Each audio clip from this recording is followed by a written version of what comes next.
All new here at 10. If you've been to Sugar House recently, you've probably noticed that major construction there. Several businesses in the area say they've taken a hit throughout it all. So we wanted to find out the latest progress and when you can maybe expect things to clear. Construction crews are starting to lay asphalt in the Sugar House neighborhood. The city engineer says they're on track to finish the construction on 2100 South by late fall of 2025.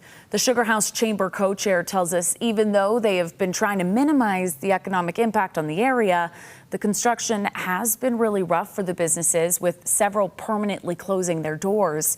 This year, construction on 1100 East will wrap up, which they say should help traffic flow at the main intersection at 1100 East and 2100 East.